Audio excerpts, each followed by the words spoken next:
seat taken? Nobody's in the seat that I ain't taking, friend. So this is, Sabacc? Sabacc.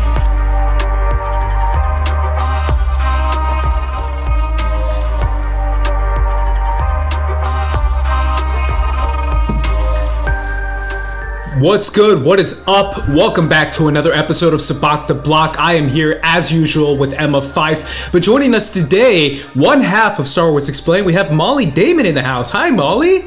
Hi. How are you doing today? I am good. I'm so good. How are you guys? Great. We are so excited to have you on here. We know you have a lot of Star Wars knowledge and a lot of Star Wars thoughts, so we're so excited to get to that all today. But before we do, let's do a little quick, kind of like we did with Ken last week, a little quick background intro for anyone who might not be as familiar with you, Mollie, of your Star Wars journey, of where you come in the Star Wars universe. Tell me a little bit about that. Yeah, so I was introduced to the original trilogy, I think maybe between 10 and 12 years old. My parents showed me the movies and I was like, cool, I dig it. Like, I'm digging these movies. And then I remember just like not really thinking about it a whole lot. Like I don't have like Alex's story where he was just completely obsessed with it every day of his life up until now. And so I think it was when episode 1 came out. I remember going to see that with some friends at the theater, and like I started getting back into it then, and like I was kind of a tomboy growing up, so a lot of my dude friends like wanted to talk Star Wars, and I was like, yes, let's talk Star Wars. So since then, it kind of like dropped off again, and then when the sequel trilogy was kind of starting to bubble up, then it like skyrocketed back up. My love for Star Wars has kind of gone like in a roller coaster. It's always been there, but I know when The Force Awakens was about to come out, it just like skyrocketed. And that was also like right after we had started the channel. So yeah, it was definitely on my mind a lot more. When did you guys start the channel and how did that come about? We started, I want to say it was probably just before the movie came out. So it was in 2014. And Alex will say that he kind of started it because he was studying for trivia for the Dragon Con trivia. Because he would be doing research on all these characters and like looking to see if there was anything on YouTube about them, and there wasn't. And he's like, well, I could make YouTube videos about these characters. And so then we both just started researching all the little, background characters. I think the first one he did was on Wilro Hood, and then Biggs, and then, so just went from there. I feel like Star Wars Explained is such an interesting sort of corner of Star Wars fandom, because I have a lot of conversations with people about this idea of the creative fan versus the curative fan. So the curative fan, there's sort of the way that they enjoy their fandom is by knowing every little detail about it.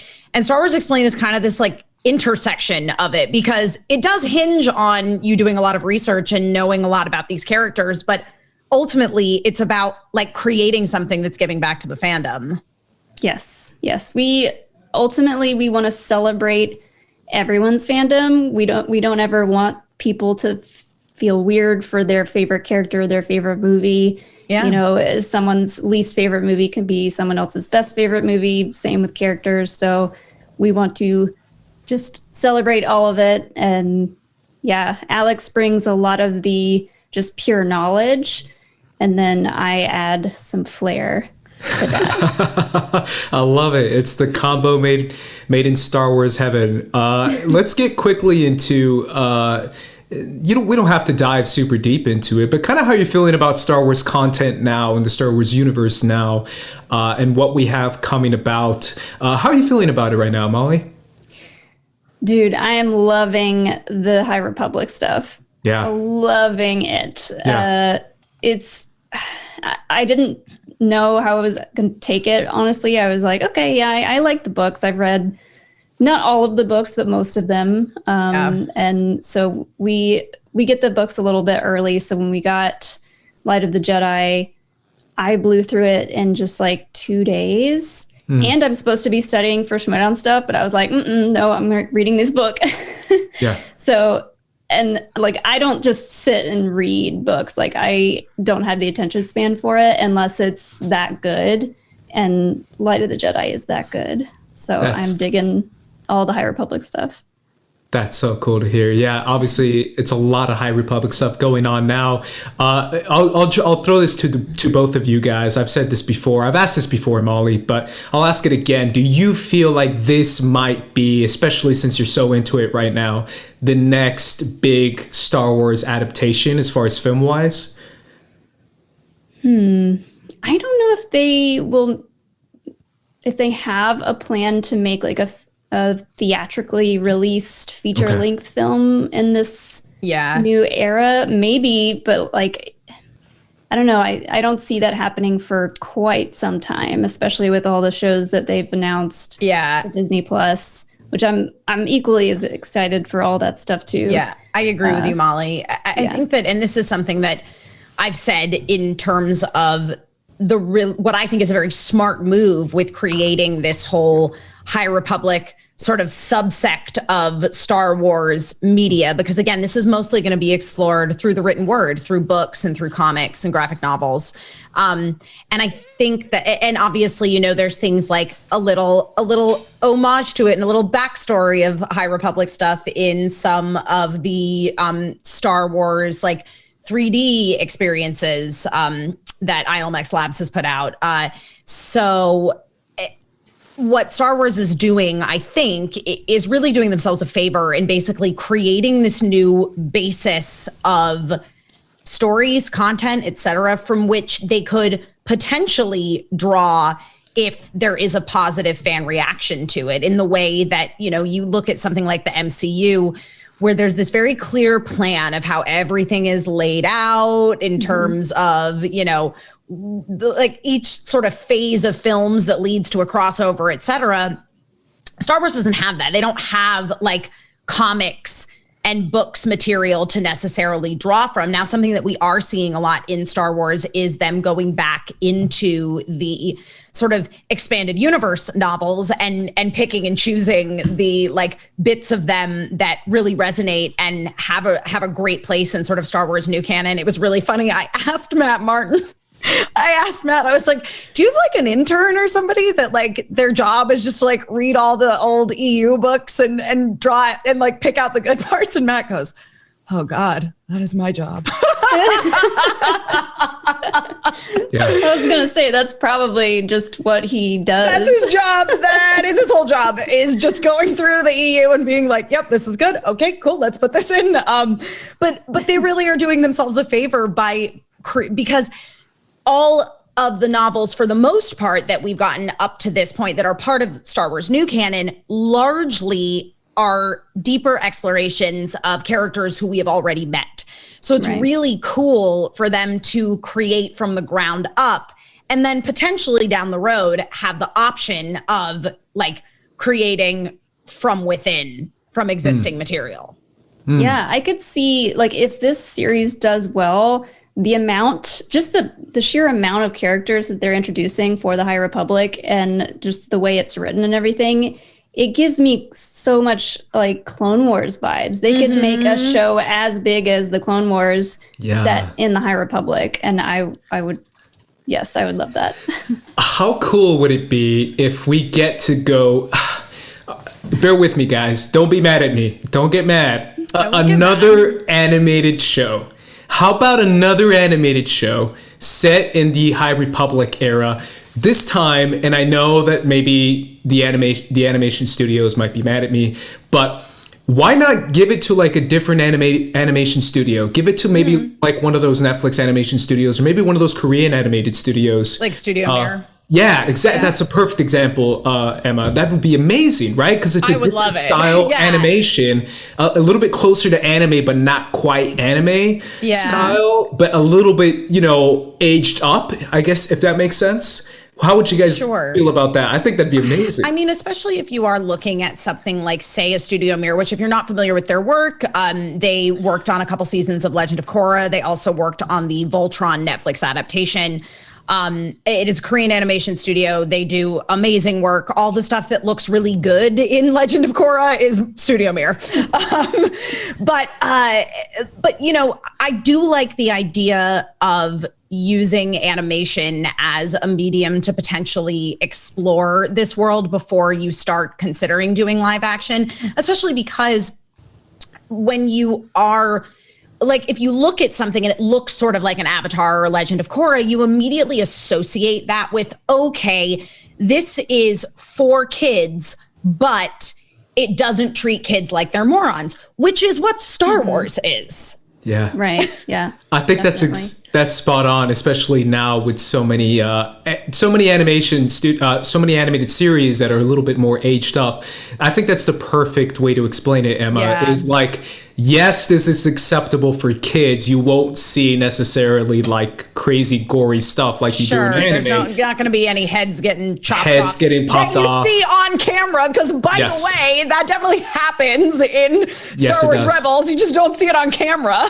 Yeah. So, but at the same time, the stories, the themes, the action, everything is going to be for adults. Like, it's going to be aged up, but at the same time, it's acceptable and digestible for kids. I don't know. I think that'd be amazing. Put me in Lucasfilm right now. I'm going to pitch that to them.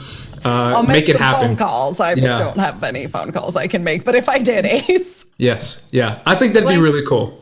I feel like once we get the, what's it called? Star Wars Visions. Yeah. It's going to be the one where every episode is done by a different I'm so excited animation. about that. Yeah. And like, I don't know, maybe someone that does one of those episodes could pick up something like that. That's a great point. Cool. Maybe one of those, those same creators could make like a Star Wars anime. Well, this is exactly the point of something like High Republic, is that they get to try out all of these different writers. With Visions, they get to try out all of these different animation studios and artists. Like, it is just broadening the talent pool that is contributing to Star Wars. And by the way, Sleep of Giants in chat who said, I actually really enjoyed Forces of Destiny. I love Forces of Destiny is excellent. Do not sleep on Forces of Destiny. I know that its target audience is girls who buy Barbies. But it's really good. It's really, really good. And it's one of the only canon Star Wars pieces of fiction that exists right now that openly addresses the fact that the Ewoks are planning to eat the stormtroopers, like full stop cannibalism. I mean, it's not cannibalism because they're not Ewoks, but you know what I mean. They probably are cannibals too. It's different. It's delicious for them. We're chicken. But either way, you don't have to tell me twice to sell me on an anime. As you can see by my background with my Attack on Titan, my Full Metal Alchemist, and my Dragon Ball, and I have a Gundam poster right there. I think that would be amazing. And I think the more that Star Wars tries to lean in there, that's even a way to even access an audience that might not be as into Star Wars as other parts of the world, because we know that in the past, and I mean in the recent past, Star Wars has kind of struggled to get the Asian market kind of on board all the way with Star Wars. So why not try and get like a Korean studio or maybe a Japanese studio, create this really cool anime, and that's a cool way to get that Asian market, and at the same time, that's a cool way to get me really into it. So that'd be awesome.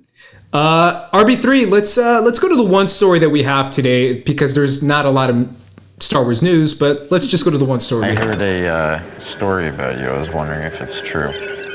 So we have no idea if this is true. Probably not true. But either way, I'm going to talk about it anyways. There is a rumor going around. Game Rant picked it up. It's based on a Reddit forum, which is based on certain leaks that are coming out, that apparently there is a Star Wars shooter in the works. Not sure what studio, but it's either a first-person shooter or a third-person shooter. And it's supposed to be a smaller scale, similar to a Squadrons type video game, where it's very simple and plain, where it's just like pick up your blaster and you're in a shooting game. Not really much story to it, so it's easy to pitch and it's easy to get done. You don't have to worry about any mix-ups with canon. What do you guys think about this? First of all, do you think this could be a possibility? And second of all, do we want this? I'll start with you, Emma. Okay. Possibility, yes. That seems very likely that this is the case, especially because we do know now that EA does not have their exclusive license with Lucasfilm Games anymore. So very likely that this is happening. I feel like, so I'm the kind of person who, like, if a game is less than 100 hours of content, I probably don't play it. Like, I'm a story game kind of gal. You don't play multiplayer? No, No I don't COD? really like playing games with other people. I know that's so weird, but like Yeah. for me, and this is like fundamentally in my soul also why I like Star Wars, is I like story games because and one player games because I like to use games as like this nice kind of escapism. And if there's not a world to really immerse myself in and it's more about player to player interaction, then it's not as interesting to me. And so again, like that to me fundamentally is what Star Wars is. And I think you're Star Wars fan, you're sort of, I hate to use the word average Star Wars fan, but the reason that people love Star Wars is they love stories. So, it's great that they have such a breadth of sort of genres that they explore within the gaming world in Star Wars. But ultimately, I think what the people really want is a good story-driven game. So don't care about a shooter. Happy for you if that's what you're into. But also, like, Battlefront's kind of that. I mean, obviously, like, there's melee combat with, fighting with lightsabers and stuff. So I don't know, like, what a shooter would add to the existing Star Wars library of games that, like, people aren't already getting. Unless they're like very, very serious, like FPS people, then like by all means. Yeah. Molly, what do you think? This is interesting if it is true. And I was reading a little bit into it. I know Bespin Bulletin reported on this, and they are typically a pretty good source for stuff like this. But we do a lot of work with EA. And if they were working on, or I guess it could be another company now, but as long as it's a smaller scale first person shooter or third person, whatever, I think it's plausible.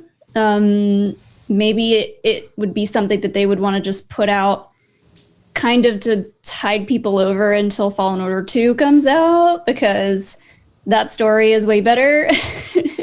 Yeah. And yeah, I'm the same way. I'm not really like a multiplayer game player. And Alex has been saying, like, EA has been just churning out games basically made for him, like games where you're flying ships, and he loves Fallen Order 2. I think, yeah, a big story-driven game is what's really, really missing in Star Wars gaming.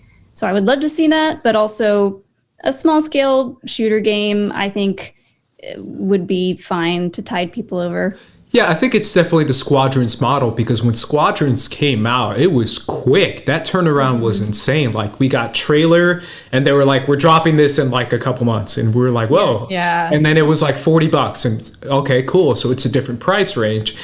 This, according to the article I read, would be similar, which is a smaller price range around the $40 range. And it would also be a quick turnaround, meaning like 2021. So maybe end of the year, November or something. Which to me would be kind of fun and kind of, I don't want to call it a throwaway, because I don't think any art you make is necessarily a throwaway. No, but kind of like a, hey, here you go, like entertain yourselves for a few months. It's a little bit like, and obviously this is not a perfect one-to-one comparison, but if you look at something like, say, a Hyrule Warriors Age of Calamity, which is a prequel to Legend of Zelda Breath of the Wild, this was kind of Nintendo's way of saying, hey, Breath of the Wild 2, not done. We're not there yet. So here's this Muso game that you can play instead in the meantime, that actually also like really adds to the story and the world of Breath of the Wild. So Yeah. that's what we need. We need a Star Wars Muso. What? Yeah. Muso games, for anybody who's unfamiliar with them, are the Dynasty Warriors games. So it's basically you, one person. They're super fun to play couch co-op also. you, one person, versus literally thousands of enemies. And they're just power trip games. That's all they are. Yeah, I don't know. Was it you, Emma, a couple weeks ago that pitched a Star Wars fighting game? It was not me, but I was really Was it into not you? Masters of Terrakasi as a kid. So I would love a Tekken. Give me a Tekken style Star Wars fighting game. I mean, Straight that's up. like sort of what Masters of Terrakasi was. I don't know if any of y'all ever played that game, but I was still into it. It was, but it was so hard and so bad. But I was a huge Tekken fan. Like Tekken 3 was just my absolute jam. So High five. Absolutely. Who was your main? Yes. Eddie Gordo. Oh, sick. That was my brother. Who was yours, Emma? Wrong. Dude, that's mine. Yes! Yeah, Taekwondo, kicks all day. Well, Just do like spinning back kicks everywhere. I was in Taekwondo at the time. Oh, no way. Yeah. So I felt, I was like, oh, sick. I'm totally going to play as Hwarang because I know that fighting style. Yeah, Hwarang's my boy. I'm rocking his hairstyle right now. The slick back hair. I liked Eddie Gordo because he was like half fighting, half breakdancing. Yeah, He was. exactly. No, Eddie was dope. Dug that. Yeah. Eddie is definitely one of the hardest guys to fight against because he's so unpredictable because he's literally doing his capoeira, so you don't know which angle he's gonna hit you at. Yeah, he's just gonna sweep you every time. Yep. Yeah, I would do Hwarang all the time. Yeah. I would sometimes do Paul. Shout out to my boy Paul with the hair. Got that hairstyle going on. Yeah, I love Tekken. Tekken's one of my favorite games. I played as Julia quite a lot also. Oh, I love Julia. Yeah. Yeah. That would be amazing. Like, imagine like Rey versus Vader. One-on-one. Okay. Like, so to me, that's cool. If you're gonna do a big like Star Wars, just like crossover fantasy game, like a Super Smash Brothers of Star Wars, Smash Brothers, Star Wars. That I would be super into. Yeah. I like fighting games. Like I just don't games. don't like shooters and battle royales very much. Yeah. I go ahead, Molly. Oh, sorry. Something about fighting games. I mean, it's brutal and it seems violent, but it's like seems very low stakes because you're just like, okay, you get 3 rounds and then you either win or lose, and then you move on. Yeah. And it's very accessible for people because I'll never forget the idea of like, if you're an expert, obviously you're going to win, but everyone has like a puncher's chance, literally, because it's a fighting game where it's like, if you don't know how to play, just press all the buttons and see what happens. Exactly. I started out as like the ultimate button masher when I started playing Tekken, and then I was like, oh, I actually maybe know some of these moves, and then I started to actually learn how to play the game. Yeah, all about that lateral movement, man. Yeah, that's the first Tekken and also the first Battle Arena Toshinden were like. Because like I was super duper into Mortal Kombat as a kid. Like we had it on Sega Genesis and I played Mortal Kombat all the time. Do I think I actually knew how to do anything in Mortal Kombat? No, I was 6. I was too young to be playing Mortal Kombat, but I played a lot of Mortal Kombat. Well, go ahead.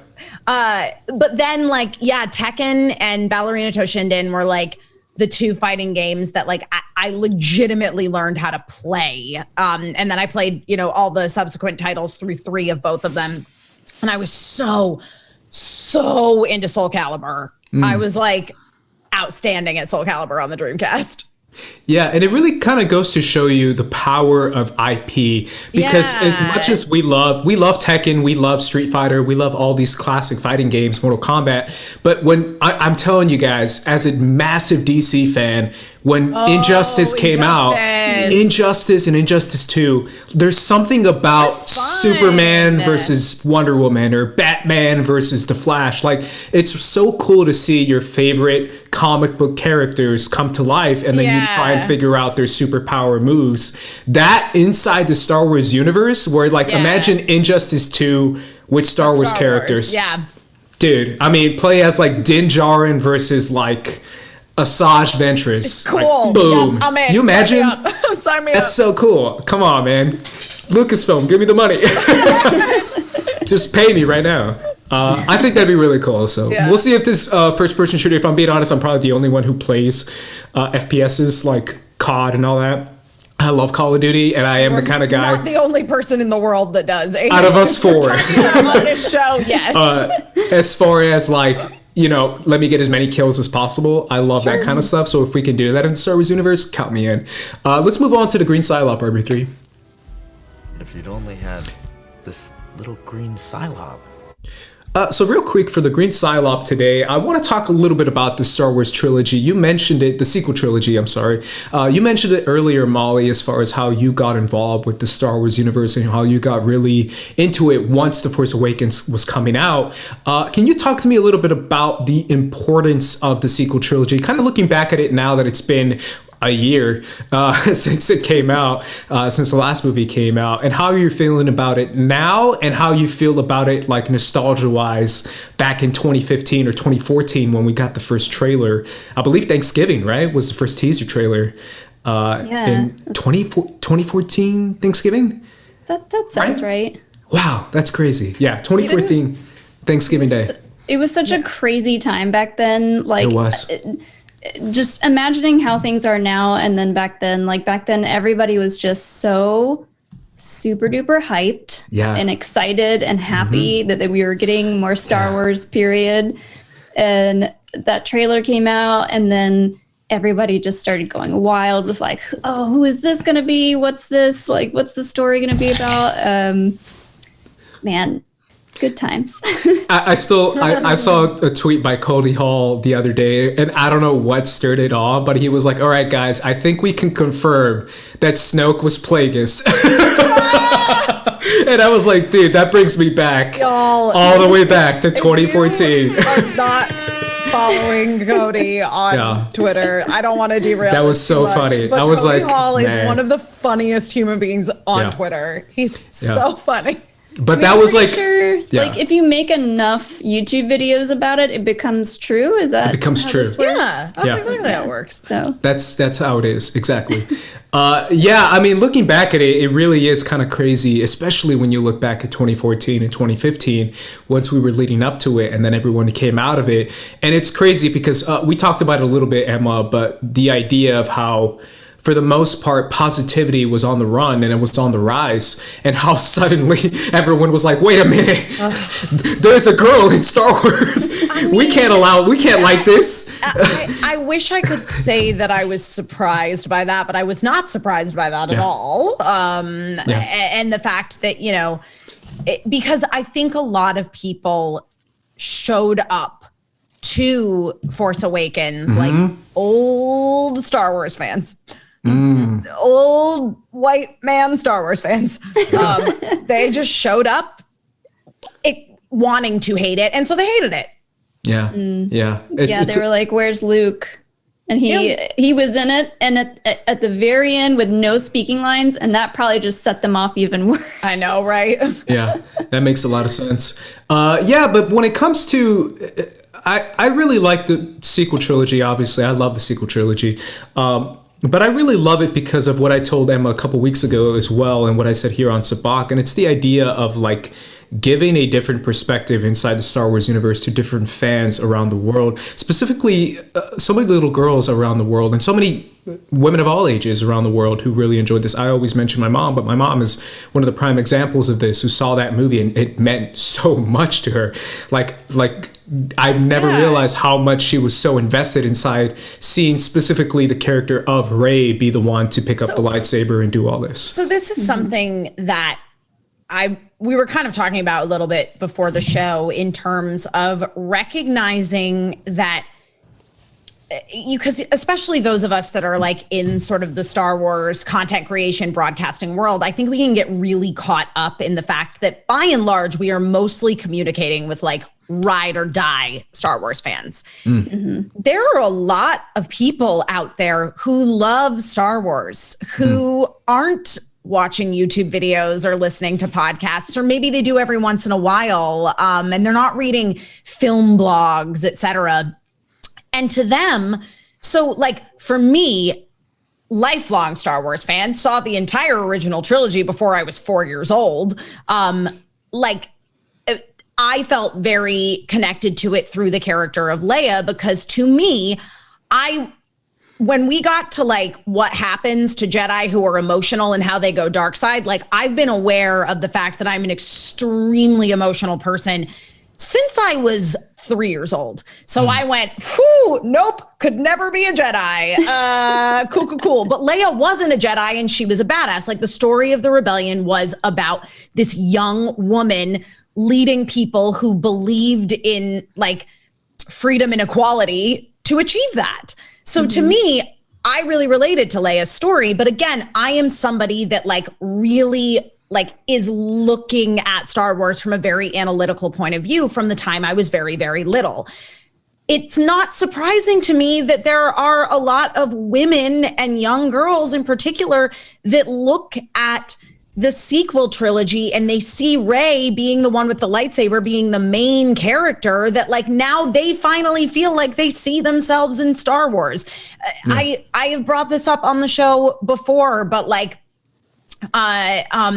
Billy from Screen Junkies, one of the producers over there, like he has a niece who could not pick Han Solo out of a lineup, but she loves Ahsoka Tano. Yeah. I was gonna bring up Ahsoka actually, because like the same kind of thing happened. Excuse me, when Ahsoka was introduced, like people were like, "Oh, I don't know about this powerful female Padawan of Anakin's," but now she's so loved, and I feel very much the same way about Rey. I immediately was like, "Okay, this is speaking directly to me and to my heart," and the specific scene that I remember just getting so excited by was in Nema Outpost when Rey is like fighting off the two guys that are trying to steal BB-8, and Finn like rushes over to help her, and he's like, "Oh, she's got this," and she just like, I was just like, yes, she's a strong, independent woman. I don't need no man to hold her hand. She's got this. Yeah, I love the character of Rey, and I really do feel like if you separate, I've always said this to anyone, and I really stand by this, even the Star Wars sequel haters, or even Star Wars people who don't like the sequels, I've talked to them about it as peaceful as possible and not as yelling as possible, even though RB3 is shaking his head behind the camera right now. He's calling me a liar because he's heard me scream about the sequel trilogy to people and to other people in person because I get passionate about it. But either way, in a non-screaming way, I've said, hey, if you kind of separate all the other stuff that you really don't care for, whether it be in The Force Awakens, Last Jedi, or even Rise of Skywalker, you cannot deny, and I will stand by this, the greatness that is the story between Rey and Kylo. Like, to me, the story between Rey and Kylo, like, that within itself might be one of the best storytelling stories we've ever seen in Star Wars in general. Like, just Rey, Daisy Ridley, the actress, and Kylo, Adam Driver, the actor, and the conflict between Ben Solo and the background of Rey and trying to discover who she is. Like, that whole interaction and that whole storyline is undeniably great. Like, even to some people who don't like the trilogy, they can be like, all right, that's actually pretty good. So I love those two characters. They're two of my favorite Star Wars characters. I mean, Adam Driver is possibly the best actor that's ever been in Star Wars. Like, I think he's really, really, really good in that role. And I say this as somebody who has been very public about the fact that I did not care for the final film in the sequel trilogy. I did not care for where that character's story went. I still thought that Adam Driver was spectacular. Yeah, I'm very much in the same boat. I did a lot of internal processing with episode 9 and a lot of like back and forth. And I will give a shout out to Joseph Scrimshaw. And I think it was an episode of his Star Wars Counseling podcast all about Rey's journey and leading into episode 9. And I got to listen to that. Oh, it's phenomenal. Like, I think I cried because it convinced me to be okay with the movie. Yeah. And ever since then, it's just like, I literally more I think about it, it's fine. I dream daily. I literally was thinking about it earlier today. I don't know where it came from, about that last moment in the movie and Rey saying, when they ask Rey who, saying just Rey.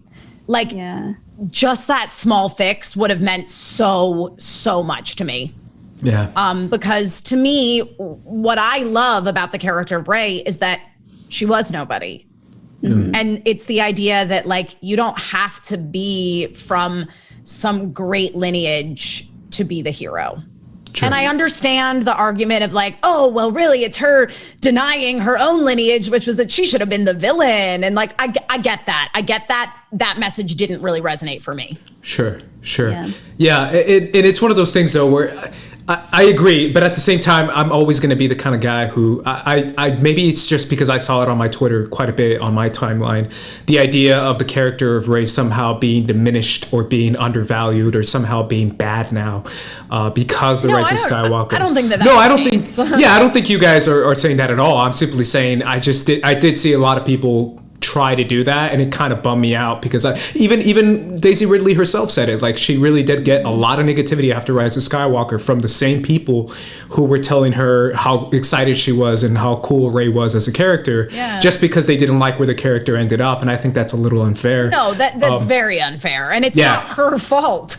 Yeah, no, it isn't. But at the same time, like, I still think the character of Rey is great regardless. Like, I really do. And I feel like, regardless of the way the Rise of Skywalker ended, I think there's a possible entry point there to make it a great character. Also, I love Sleep of Giants in chat saying that Attack of the Clones was for me, but not Rise of Skywalker. Yeah. I just love that because Attack of the Clones gets so much hate. Yeah, I love Attack of the Clones, and I love Rise of Skywalker. So that goes to show you my Star Wars taste. Everyone in the comments being like, your opinion is invalid. It's not invalid. You can't invalidate somebody's opinion. It's personal to them. Yeah, well, that's what I got, Eva. And in some other comment sections. Listen, Ace, I have no doubt that that's what happened to you, but yeah. But either way, let's move on to our second topic of the day, which is our main topic, which is our Star Wars music battle. I don't know. Our favorite Star Wars score is, I guess, what I'll call it. John Williams just celebrated a birthday, I believe, yesterday or the day before. Yesterday. Yesterday was John Williams' birthday, obviously one of the best composers of all time, if not the best composer of all time. Yes. And Emma pointed out to me that I shouldn't be so biased towards John Williams because there's other great Star Wars composers, and that's very true. Okay, listen, everybody should be biased towards John Williams because he is the person that. But he's not the only one. What Star Wars sounds like, but he is not the only person who has composed incredible music for Star Wars. Yeah, and I want to kind of quickly go through some of our favorites, whether it be our favorite movie score or maybe our favorite song inside the Star Wars universe that we want to name out and give a shout out to. I'll start with you, Emma. Okay, so one of my absolute favorite tracks is from Clone Wars. It's composed by Kevin Kiner. It is Obi-Wan and Satine's theme. Ooh. Oh my God, it's so beautiful. I feel like I don't want to sing it because I don't want to get y'all DMCA takedown with this. But Kevin Kiner's understanding of John Williams' like style of music and reinterpreting it for those animated series is like absolutely incredible. The Star Wars Rebels score is like gorgeous from top to bottom. There are so many things in the Clone Wars. And also like the clones' actual theme. Like there's so much really great, memorable music. But also, of course, I do want to give a shout out to Ludwig Göransson for that Mandalorian score. That main Mandalorian theme is like it's some of the most like catchy, memorable Star Wars music that exists. I had the funniest conversation. So I covered the red carpet for the premiere of The Mandalorian. So we saw the first 3 episodes at El Cap, and it was amazing. But it was so funny because I got to interview Ludwig Göransson, and I don't ever get starstruck, but he had like just won the Oscar for Black Panther. So it was like, it was a moment for me. That's awesome. Very starstruck, and I was like, I don't know what I want to ask this man. I would ask him how many recorders he owns. Well, he did explain to me that the way that he composed the music for The Mandalorian was to literally just play every instrument. So yeah, that's Ludwig Göransson. Yeah, he's really is.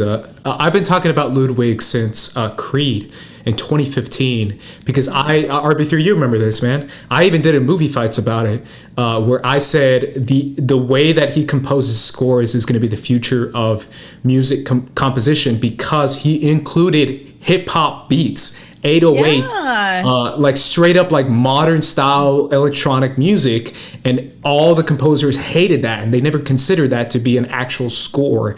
But now that we have hip hop inside actual scores, I think that's one of the coolest things. And obviously Black Panther is a testament to that because of all the beats that are in Black Panther, and that kind of goes along with it because it's basically all drums.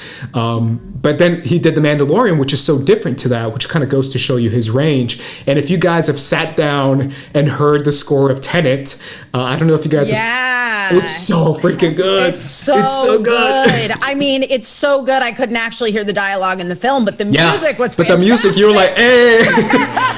In the theater, I was like, yo, what's this? Oh my God. I saw Tenet at the IMAX corporate headquarters. It was super duper nice. They did a private screening for some of the talent at Venn, because we were lucky enough that we got to have John David Washington on the show. It was like, oh my God, what a stellar human being. Yeah, he seems like a really nice guy. Such an easy interview, so fun. Like, he's just awesome. I have nothing but nice things to say about him. So we got to see Tenet because we were interviewing him about the film, and it was so cool because like I got to be in a theater, which is the only time I've been in a theater since like March of last year. And it was super fun. I had such a fun experience, but I was like, I need to watch this with the subtitles on. I don't know what's happening. I think I would have liked it with the subtitles on a lot more. The sound balance is not great in Tenet. I mean, it was a fun ride. I haven't seen it yet. I still need to watch it. As far as I'm concerned, you can get that nasty old dialogue out of here. Give me some. Drink me some. So of you're that. saying RB3, it's better that I just like was immersed in IMAX, like this score. To be fair, that score is incredible. But it's so good. 747 on Tenet. 747 on Tenet soundtrack. That's the one right there. That's it. I'm sorry. Go ahead. No. I was just gonna mention that Ludwig. The song is called "Open the Door." That's the one I was looking for. It's the final song that plays in the Mandalorian season 2 finale, where spoiler alert, Grogu says goodbye. As soon as that song started playing, I was like, you are bringing out the tears. And that's not fair. But that's such a beautiful song, and it was so different than anything we heard before. But even when Luke was doing his thing, and the score was just banging, in that finale, you could tell this guy really has a future in Star Wars music. But Molly, any scores or songs you want to give a shout out to? I will say with Ludwig, I knew as soon as I heard his name pop up about doing anything Star Wars. I am a huge Childish Gambino fan. Hey. I was like, first of all, I was in shock. Look at you, Molly. For anyone who doesn't know, Ludwig is Childish Gambino's producer. He's been producing for him since his mixtapes. Like Cul-de-sac was produced by Ludwig. I don't know if you remember Cul-de-sac, Molly, which was one of his first mixtapes that came out. One of his biggest mixtapes. I think that's the one that launched him. And obviously his first album, and then obviously his most famous album, what was it called? Awaken My Love, I believe it's what it's called. That's also a Ludwig production. Yeah. I remember we saw him perform live in Athens, Georgia when his very first LP came out, and I was just like obsessed. And also we were like, oh my God, it's Donald Glover. I'm in the same boat, Molly, because I remember that video of Donald Glover in his room sitting down with Ludwig on the guitar and playing one of his songs, one of his acoustic songs. And I was like, who's this blonde Swedish guy playing music with Donald Glover? But I found out he was his producer. So Match made in heaven. Match made in heaven, man. Yeah, I don't want to completely overlook Michael Giacchino either, because I think there's some great tracks in Rogue One, particularly like Your Father Would Be Proud is just such a... it's such a good track. I mentioned this the other day. Marauders Arrive Oh from, yeah, Solo. from Solo. You know which one I'm talking about? Really good. Memphis Ness's score. Yes, Memphis Ness. Yeah, yeah. Yes. And that's It's from different. It just sounds so different from anything else in Star Wars. Yeah. I love, though, circling back to John Williams, obviously things like, Leia's theme I love so much. And I see so much of like Leia's theme reflected in Tifa's theme in Final Fantasy VII. But, one of my favorite tracks, honestly, is Rey's theme. Rey's theme is Oh my God, I love Rey's theme. And the way that it's incorporated, like in later parts of the story into other, it's so good. It's so good. I don't want to speak for all you guys, but I think Rey's theme might be the best piece of the sequel trilogy. At least I for would me, agree with that. I think it is out of all the songs that premiered. It's my in this personal trilogy. favorite. Molly, any definitely favorites? Oh yeah, It's- sorry. Yeah, Rey's theme is definitely in my top 5. I feel like my top 5 are kind of all along the same level, but I love Rey's theme. I love just the First Order theme itself. Ooh. Like Yeah, just it's those really couple good. of notes. It just like it makes the hair on the back of your necks just stand up. It's so good. But I got to go back to Empire and say, I mean, the Imperial March, Yoda's theme. Those are just classic. I think that Empire is probably the strongest overall score. I just rewatched Empire, and I have to be honest, the score so goes good. off on Empire. It really does. If I had to put a competition to Empire, I will say Attack of the Clones. Attack of the Clones with what is it called? Across the Universe, Across the Stars. Across the Stars. Across the Stars is in there. Just pretty much the entire film. I mean, It we just can't overlook the dopest Incredible. battle. The dopest lightsaber battle music, which was Duel of the Fates. Like, that's a classic. It's so I would good. say if I had to rank them, you guys are gonna notice a slight bias to mine, like Duel of the Fates. Yeah. Across the Stars. And then probably Leia's theme would be my number 3. Yeah. And then maybe Yoda's theme under that. Yeah. And then if I had to pick, I know I'm not saying the Force theme, which is like the most classic one of all. But I would maybe go that, or I would maybe go, what is it called? Battle of the Heroes from Revenge of the Sith. You guys know what I'm talking about? It's the final one that plays over Anakin and Obi-Wan's fight. Obi-Wan's fight. Yeah. Yeah, that one's one of my favorites too. They're all so good. Oh, I'm sorry. Go ahead, I was RB3. just gonna jump in real quick. I really feel like y'all are really overlooking Return of the Jedi when it comes to the best score. Listen, I love the OG score to Return of the Jedi. The OG score of Return of the Jedi is so bomb. Which songs specifically, RB3? Well, I just love the ending with that duel in the Emperor's room with Luke. Oh yeah, with the vocals going on. Yeah, that thing goes hard. I thought you were going to talk about Yub Nub. I was going to say, I thought you were going to mention that specific and song. the OG Jabba's Palace dance song too. Yeah, Lopty Neck. Yeah. That song slaps. Yeah, It's great. no, but you're right, RB3. I can't believe this scene where the climactic battle is picking up and Luke is starting to get the upper hand of Vader. Yes. And you hear the choir. Yeah. It's so good. It's so freaking good. It's not the fight song, but it's the song that plays after the battle in Twilight of the Apprentice, which is the season 2 finale of Star Wars Rebels. It's called It's Over Now. And it's so good. Just circling back to Kevin Kiner, and somebody pointed out in chat, I think it was Sleep of Giants, said like where the Rogue One score really shines is when Michael Giacchino is not trying to be John Williams. Like Michael Giacchino does a lot better when he's just like, I'm gonna do Michael Giacchino. I think that Kevin Kiner does such a good job. Like he very much has his own sound, but he does a really good job like reinterpreting John Williams also. Like that's definitely one of his strengths. Yeah. Absolutely. Oh, I totally forgot. One of my absolute favorite ones that me and Alex talk about all the time that always gets stuck in our heads is the Resistance March. Oh, yeah. As soon as I hear that song, it's in my head for like the rest of the day. And I'm like, oh, well, I won't hum it.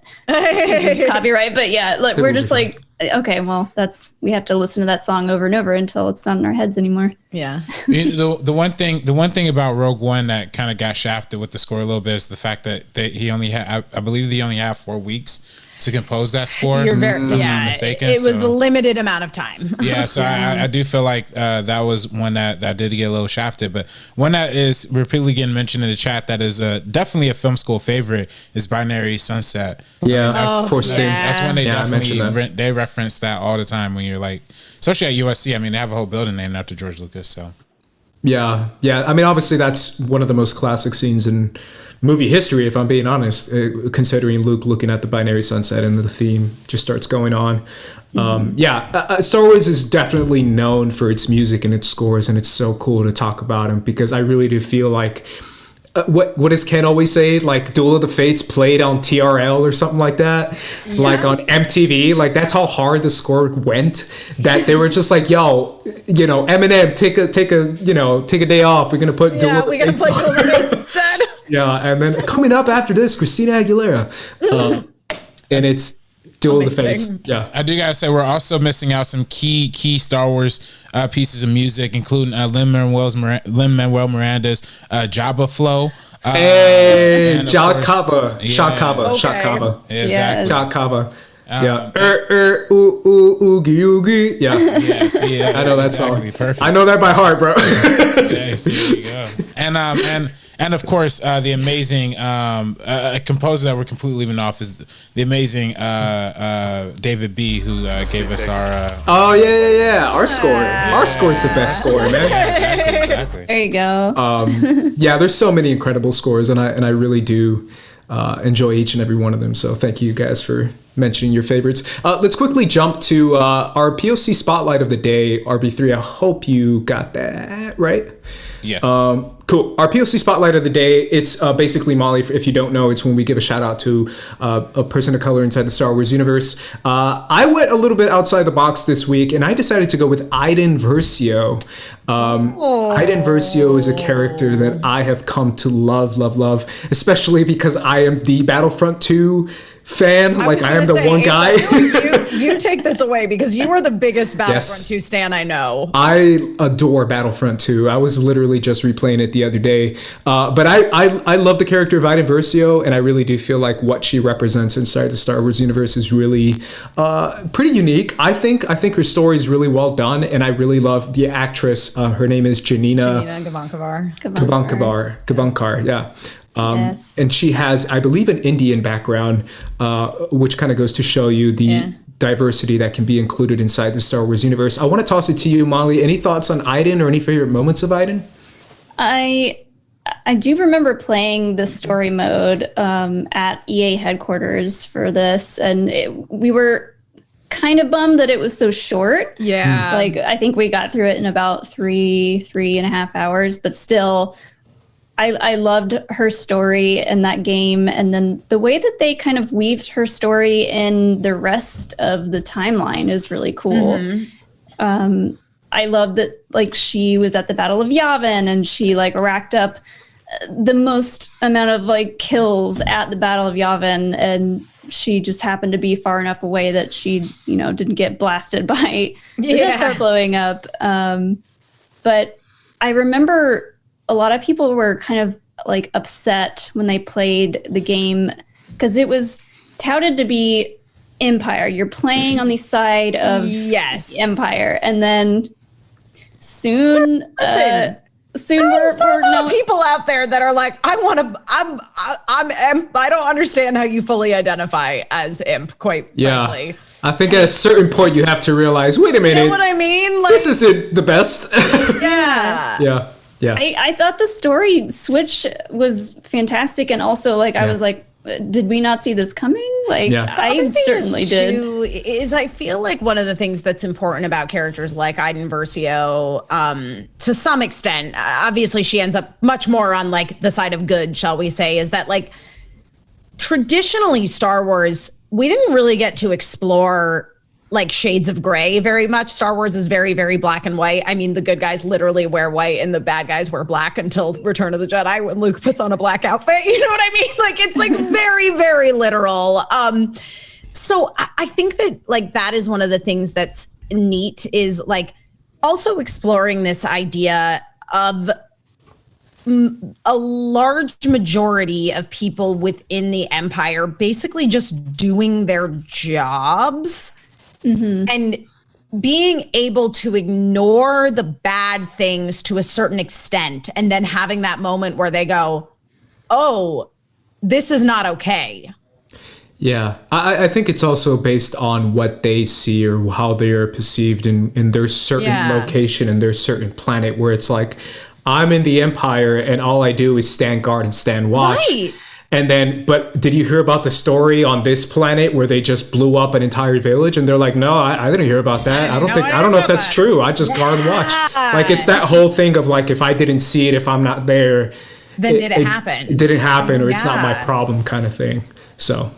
Yeah. Yeah. And I love that Janina herself loved the character so much. Yeah. I got to meet her at EA Play. No way. Very briefly, but she was so nice, and she had that like custom Battlefront 2. I grabbed my patch with the emblem on it. She had like a custom dress with this on it, and I was like, yeah, my friend Katie made that dress for her. Yes, No way. yes. Yeah. That's so cool. Is it? I can't remember the company. Elhofer Design. Yes, that's the one. I have her Katie's Ahsoka dress. Yeah. Oh, I wore the Ahsoka dress to the Mandalorian premiere. Yeah. Nice. That's so cool. I remember getting it, and then like soon after lockdown happened, and I was like, cool, I can wear this at home. Pretty much. I really do love this character, and I'll echo the Janina love as well. I think she's great, and I think she's great in this role. I think rewatching it, a little bit of the gameplay footage that I saw last night, I really do feel like, I'm sure you agree with me here, Emma, there's something to be said about the acting that is now in video games now, where it's so elevated. It's so good. Like, it's really good. Like, I really am invested. Good. Yeah. In the story of what are those guys' names? And I mean, it's the Inferno Squadron. Yeah, so Gideon Hask and Del Miko. Yeah. Those two homies, and Aiden, obviously, those three, I actually was invested. I was like, oh, cool, I'm actually into this. I mean, the thing that's neat is that, you know, as far as gaming goes, and particularly in Star Wars, like these actors who are playing these roles, like these new characters who are being introduced to Star Wars, are literally having the Star Wars characters modeled after them within the game. I mean, like, Iden Versio, it is Janina. Yeah. Mm-hmm. Yeah, which is my follow-up question, just so we can close out this section, is, do you guys think we're gonna get more Iden in the future live action? Is there a possibility we're gonna see a live action Iden? I'll start with you, Emma. Yeah, I mean, Katie was about of the right age to come on in and play Bo-Katan. Iden Versio is certainly older at points in the story than Janina is. So who's to say? Who's to say? How about you, Molly? I agree with Katie Sackhoff coming on. I think anything's possible, and I love that they basically modeled her after Janina, so that they can do that. I think that's great, and I think they should continue to do that. I think it's a possibility. Obviously, we're getting a couple shows that might make it even more possible. Obviously, with the Ahsoka show, with the Rangers of the New Republic show, that's even more likely to happen there. But either way, I hope so. I think it'd be really cool, especially if you bring Janina back. She was also great in Blind Spotting. Have you guys seen Blind Spotting?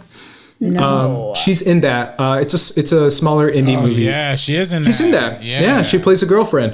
She's with Daveed Diggs as the lead in that film. It's a smaller indie film. I'll have to watch that. Yeah, it's really good. So let's move on, RB3, and close out the show with a little fun game of Squad Up with Squad Leader Ace.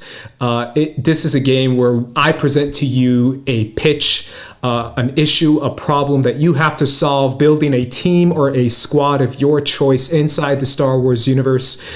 This one is going to be the most different that we've ever done before, because it is not technically in the Star Wars universe, meaning we are putting on our executive producer hats, we are putting on our creator hats, and we are pitching a Star Wars comedy series.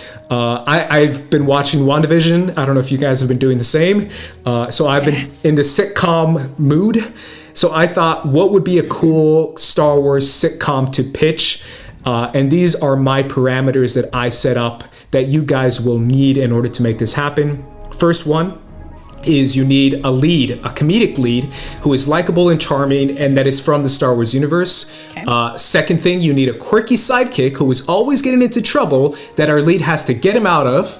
Okay. Third thing, you need an antagonist to our lead who is constantly getting in the way. Fourth thing, you need a romantic interest that our lead is trying to get your attention of.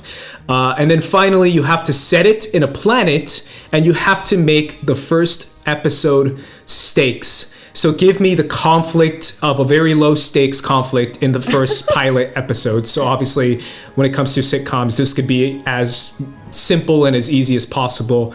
But basically, what you guys think your character would do in the pilot. You guys can do this all at once if you want, or if you want, we can go around the table. It's up to you. But Mollie, you told me beforehand that you have been prepping for this, which I think is incredible because I have, and I'm the host of the show. So I want to hear your pitch as far as what you got for this Star Wars comedy. Yeah, so I don't know if I wish that I had done this improvised or not, because I'm kind of loving what I came up with anyways. But yes, Ace was kind enough to give me these parameters ahead of time. So a couple hours ago, I just sat down and I was thinking, so my main character is Malakili. Okay. Yes. We are set on Tatooine. We are in Mos Pelgo. His quirky sidekick is actually the Hutlit Borgo that he is attempting to raise. He's a single dad. Yeah, I remember this. Yeah. He's a single dad, just, Borgo's probably in his teenage years, maybe at this point. And, he's in a school. We know there's a school in Mos Pelgo. Yes. So I'm just putting him in somewhere middle high school age, probably middle school. And let's see, our antagonist is Bib Fortuna because, another local. Mm-hmm. But Bib also has a son about the same age as Borgo. His name is Bobble Fortuna. And he is going to the same school, but they're kind of rivals at first. Okay. They come from different sides of the tracks. Malakili is kind of living in, his little humble hut over here, and obviously we know Bib Fortuna has got a good up in his castle. But ultimately, the kids become friends via the romantic interest, which is Pelly from Mandalorian. Pelly, she I don't want to say moonlights, but she's also the shop teacher at the school, maybe. Okay. And so she helps their kids kind of realize, okay, it's, we don't have to be rivals just because we come from different backgrounds. We can be friends. And so Life Day is coming up. They want to try to get the families, the two single dads together for dinner for Life Day. And that's the conflict. Yeah. And ultimately they get together. I was kind of channeling Boy Meets World when I was thinking of this. That's amazing. Sure. Topanga. Very Topanga. good. Very good. I love it. That's incredible. I love this. Is the Rancor Patissa going to make an entrance at some point? I mean, we'll just have to wait and see. As a Star Wars executive sitting in my executive chair, I'm like, we need more Rancor. Yeah. Well, we can never replace Patissa because she was an angel. She was a beauty. Yeah. Yeah. So maybe we'll get something close. Those claws. Patissa could be the Appa of the story. To shout out Avatar. Yes. Just a good old trusty animal sidekick. Amazing. It is amazing. That's really well done, Mollie. Thank you for taking the time to do that. Emma, what is yours? Okay. So, mine is a wonderful comedy about Wicket, the Ewok. Wicket is the main character. Obviously, his sidekick. This is the opportune moment to bring back Teak. Teak is a character from the Ewoks films, from the second one specifically, Battle for Endor, which I saw those movies out of order. So Teak is his, he is his well-meaning sidekick. Basically, it is all about Wicket's life on the moon of Endor, upon which the Ewoks live. Listen, he got a lot of respect after the like battle at the end of Return of the Jedi. So people are really like expecting great things from Wicket now because he was so closely associated, with the hero Leia, Organa, and also Luke Skywalker, but more so Leia, let's be real. So he's just like trying to like restore order. Like the Ewoks are a little out of control. Teak is like trying to help him, but mostly just gets into trouble. And of course, part of the reason that Wicket is doing this is because he's in love with Princess Nisa. Of course. Naturally. Yeah, as one would be. Now here's the thing. We're like reestablishing the like order of the galaxy post Fall of the Empire. So he's not a bad guy, but he's like a little bit of an antagonist as far as Wicket goes, because they have very different ideas about the way things should be. Because Agent Callus has actually been stationed on the moon of Endor to try to get things in order. And he's very lawful. He's very lawful good. So like he doesn't quite understand some of the more chaotic Ewok traditions. Now, speaking of, there is a small problem, which is that the Ewoks are getting ready for a big celebration. It's 1 year since the battle where the Empire was overthrown, Endor, of course, being a key component in all of this. And they want to have this big celebration. But the problem is that traditionally they would like eat the flesh of humans. So Wicket has to try and figure out a way to convince the Ewoks that they don't need to eat humans to have a good time. And he's got to team up with Callus to do it. That's the first episode. Intense. That's an intense comedy series. Yeah, it's very comedic. I love it. So Sleep of Giants needs to know, is it Hot Callus? Of course it's Hot Callus. He's got full mutton chops. And Zeb will also be in this series. Yes, he has to make an appearance. So. Yeah, they're boyfriends. Callus. So like, obviously. Speaking of that, I decided to go, I'm doing this for my boy RB3 behind the camera right now. This is a show. Because I have a pitch. If you want. Oh, you have a pitch? I might have stolen yours, man, because I'm doing this for you. Got it. Give us what we want. Give the people what we want. People want to see a show about Babu Frick. Yes! Babu Frick, the droid smith. Literally, Rise of Skywalker, which I did not like, gained a full star for Babu Frick. Babu Frick! I Babu Frick. Oh, droid already. And naturally, Babu Frick is on Kijimi, doing his thing, being a badass, making droids, doing some black market stuff, selling droids to some other people who might need it in a first order controlled planet that he's on. But Babu is in love with somebody. And I just came up with this, guys. This is literally just me improvising. As you can see my prep. He's in love with the most beautiful giant slug in the galaxy, and that's Claude. Claude needs to fix that search. Yeah, Claude deserves love too, man, and Babu does too. I almost put Claude in my story. Yes. And Babu wants to impress Claude, and Claude is currently on his way to Kijimi in order to scour the market and for a droid that he needs. And naturally, Babu Frick has his helper making a comeback after doing all the stuff he did with his brain. C-3PO is Babu Frick's quirky little sidekick that is giving him advice, and Babu Frick is kind of ignoring him, but at the same time getting him out of trouble, as he does, because that's what Babu Frick does. And Babu Frick is planning to make the perfect droid in order for Claude to fall in love with him. He is planning to just give him something, give him a special discount on the house, something that will make Claude be like, damn, like I can fix that surge. Every time I watch Rise of Skywalker, just fix the surge. Did he fix the surge, Claude?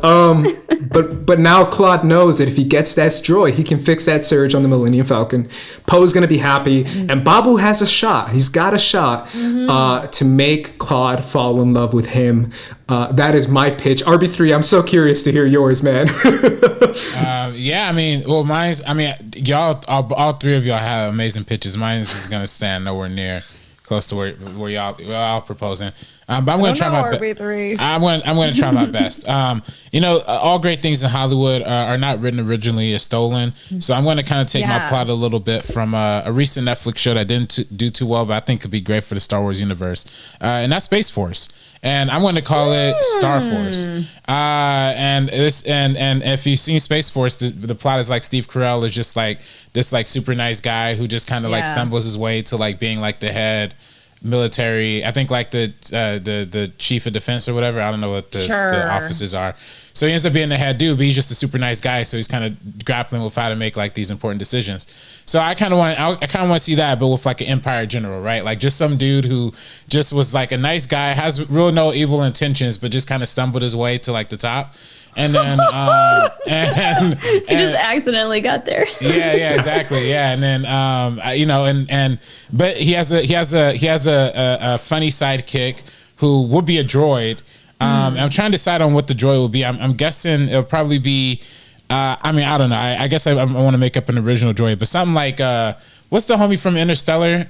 Was it Tars or something like that? Oh, Tars, yeah. Yeah. I kind of want like a Tars, like kind of like sidekick, like droid. Like a K2 maybe? Yeah, like a K2, exactly. Like Yeah. Just sassing off at the mouth, like sassy. Yeah. Not really following the orders, but just there's the sidekick, and. He's on this new military general, for the Empire role, but he doesn't really know what's going on. So he consults the help of a veteran in the game, and that veteran is Captain Phasma. And Captain Phasma is bringing back Captain Phasma. Yeah. This is pre Force Awakens. Yeah. And he ends up encountering Captain Phasma, and ends up kind of falling in love with her a little bit. Ends up developing feelings. Tall women are in right now, so he's a confident dude. He's short too. That's also that's what it takes. I love it. Shoot your shot. Yeah. Short kings winning. So.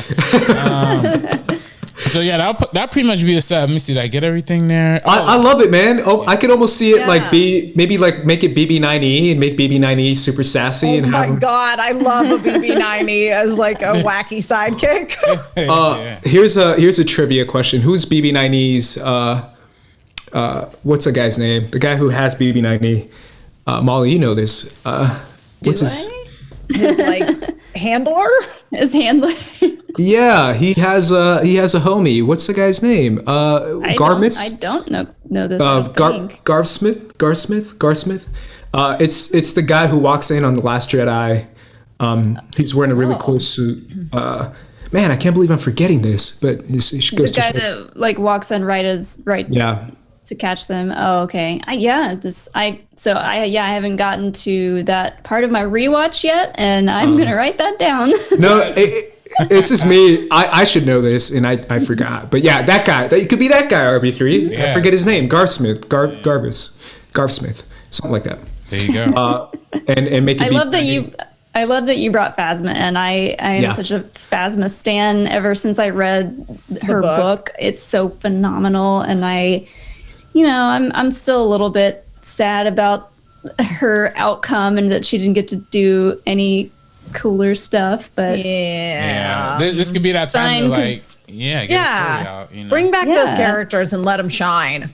Yeah, I was hoping for big things from Phasma, but if you haven't read Phasma's book, I say give it a shot because it's like Mad Max but in Star Wars. Yeah. RB3, that's a great pitch, man. I really like it, honestly. It's good. Yeah. Thank you guys so much for investing in this. Yeah. This was me just kind of being silly and watching WandaVision and being like, yeah, Star Wars sitcom, let's make it happen. Love it. But either way, guys, unless we have any super chats, we don't, right, RB3? No, we don't. I mean, we never really told the people. We should probably start saying that like up top. Like, if you want to contribute to the show, firstcut.live, $5 plus donations. We'll be read out loud, but we don't have any at the moment, so I guess we'll just end the show. Mollie Damon, thank you so much for joining us. Yay, Where can everyone find you? Mollie. Thank you so much for having me. I had a lot of fun putting that little story together. It was very well thought out. Thank you. You can find me at Mollie Damon on Twitter and Twitch. I'm not streaming very much right now because of Schmodown stuff, but I will be hopefully in the next couple of weeks here. And then me and Alex are over at Star Wars Explain, talking Star Wars all the time. And then if you are a Schmodown fan, you can check me out on A Certain Point of View. We're breaking down all the matches and doing watch-alongs and all that fun stuff. So, And you're doing like Star Wars happy hour, yeah? oh yeah, well, it's not Star Wars related, but yes, Oh. I totally forgot. Me and Jill have our own happy hour show, which is I saw a little bit of yours and Sabrina and Sean and Brent. yep. So It was pretty damn adorable. I can't lie. our It was- February episode was me and Alex, Jill and Sean, and Brandon and Sabrina, and we all played the Newlywed Game, and the only married couple did not win. Spoilers. Yeah. But it was super fun. I saw a little bit of that. It's super, super adorable. Definitely super jelly. I'm not saying I'm jealous, but I'm jealous, especially during quarantine. But yeah, go check that out. Happy Hour sounds like a blast. Like it really sounds like the more I start checking it out, the more I think it's really cool. I love Certain Point of View. I'm starting to become a fan of you guys', and it's really cool. Thank you. Yeah, the basis of the show is to be like, let's just pretend life is normal, and we're meeting up on a Friday afternoon at a bar and just chit chat. So yeah, our St. Patty's Day episode's gonna have Marisol McKee and Adam Collins. Oh, I love So Marisol. Nice. that's Look at gonna that. be Fun. Nice. Awesome. Emma, where can everyone find you? You can find me all over the internet, wherever Emma Fyffes are sold, at my name, Emma Fyffe. You can also catch me hosting The Download on ven.tv or on your Samsung, that's the word, smart TVs, or your Roku TVs, or lots of places. 10 a.m. every Monday through Friday with a rebroadcast at 6 p.m. You can also watch the VODs of the full episodes on ven.tv, as well as checking out additional content on the Ven Download YouTube channel. You can also catch me on my own Twitch channel on Thursdays doing Thirst Days, where I play otome games, which are Japanese dating sims, and drink cocktails. Last week we adopted Dracula. This is not a metaphor. Like, we literally adopted Dracula. So please come hang out while I play Code Realize, which I definitely started playing as a bit, and now I'm very invested in. There you go. Yeah, and then also I am joining the Geek Buddies over on John Roca's YouTube channel for their WandaVision reviews. I think our last episode, which was almost 2 hours, we were talking about episode 5 because there was a lot to talk about, just crossed like 17,000 views. So thank you so much to everyone who's been checking those out. That has been a ton of fun. That's really cool. Obviously, guys, go check all that out as well. Go follow RB3 at Director RB3. Follow us at First Cut.